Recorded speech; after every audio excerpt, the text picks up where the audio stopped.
अभीरा ने छोड़ा खाना-पीना, इस बात से घरवाले परेशान तो घरवाले नर्स को लेकर आते हैं ताकि उसे ड्रिप लग जाए और उसके अंदर एनर्जी आ जाए। लेकिन वो किसी की नहीं सुनती और घर से बाहर निकल जाती है। जैसे ही घर से बाहर निकलती है, वहाँ पे उसे अरमान दिखाई देता है, जहाँ पे अरमान उसके लिए गिफ्ट्स लेकर आया हुआ होता है। और अरमान को याद आता है कि कैसे अभीरा अपने बीएसपी के साथ कितने ज़्यादा खुश थे। अरमान यहाँ पर जितने भी गिफ्ट्स लाता है वो सभी घर में रखने के बाद अभीर उसे घर से जाने के लिए कह देता है, जिस बात से अभीरा उसे मना नहीं करती। तो यहाँ पर जो सामान वो अंदर लेकर जाती है, उन सामानों में एक कार्ड होता है। वो कार्ड और किसी का नहीं बल्कि रूही के बच्चे का होता है, जिसमें लिखा हुआ होता है कि वो अपने बच्चे का नाम चेंज करने जा रही है। जिस बात से ये काफ़ी ज़्यादा शॉक्ड रहती है और इसे समझ में नहीं आता है कि अब इसे क्या करना चाहिए। तब यहाँ पर ये बिल्कुल शॉक्ड हो जाती है और सदमे में चली जाती है। इसलिए ये इसके बड़े नानू से कहती है कि ये जा रही है अब सीधे कोर्ट, क्योंकि उसे कोर्ट में क्लाइंट को संभालना है।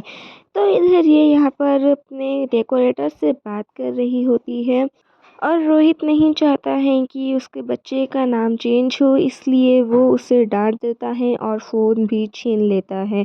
और यहाँ पर वो बहुत ज़्यादा रो रहा होता है, इसलिए वो उसे फ़ॉर्मूला पिलाने के लिए ले जाता है, लेकिन रूही मना कर देती है। तो इधर अभीरा के साथ खड़े होते हैं उसके क्लाइंट्स, जहाँ पर वो उसकी बात कर रही होती है। तभी उसे कुछ फीडिंग प्रॉब्लम हो जाती है, तो वो सीधे वॉशरूम की तरफ भगती है और वहाँ पर कहती है कि भगवान उसके साथ ऐसा क्यों कर रहे हैं। जब उसके बेबी को उसकी ज़रूरत थी तब तो कुछ नहीं किया, अब ऐसा क्यों। ये बात बाहर से अरमान सुन लेता है, तो वो बाहर से अपना कोट अभीरा के पास पहुँचा देता है, जिसे पहन के अबीरा बहुत खुश होती है और उसे पता भी चल जाता है कि ये और किसी का नहीं, अरमान का ही कोट है।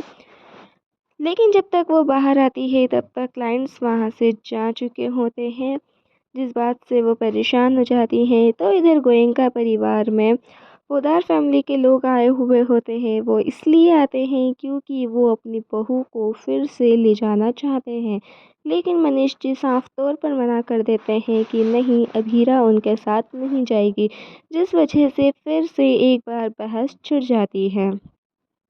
तो इधर रूही के पास कोई ऑप्शन नहीं होता है और वो बीएसपी को फॉर्मूला ही पिलाती है, जो कि अभीरा का आइडिया होता है। रूही यहाँ पर 1% नहीं अपनाना चाहती अभीरा की कोई सी भी हैबिट, लेकिन उसके पास कोई ऑप्शन नहीं होता है, तो उसे यही करना पड़ता है। तो इधर अभीरा के हाथ में ब्लड लग जाता है अरमान के कोट पे, जिस वजह से उसे लगता है कि कहीं अरमान के ऊपर कोई संकट तो नहीं आया है, लेकिन अरमान के ऊपर संकट आया हुआ होता है, क्योंकि उसके सर पर चोट लग जाती है और पूरा परिवार उसे हॉस्पिटल में लेकर आता है, जहाँ पर सभी काफ़ी परेशान होते हैं। तो वो सीधे अभीरा को कॉल करते हैं। अभीरा का फ़ोन भी उस वक्त स्विच ऑफ हो जाता है और फिर वो किसी से बात नहीं कर पाती है। अगले ही पल वो किसी और के फ़ोन से कॉल करती है, तो पता चलता है कि अभीरा के अरमान को यहाँ पर चोट लग गई है और उसकी हालत काफ़ी ज़्यादा ख़राब है और अर्जेंट में अब अभीरा की ज़रूरत है। अब देखते हैं कि अभीरा की और अरमान की जो हालत है, क्या इस वजह से अभीरा और अरमान के रिश्तों की उलझनें सुलझ जाएगी या फिर आगे आएगा नया ट्विस्ट।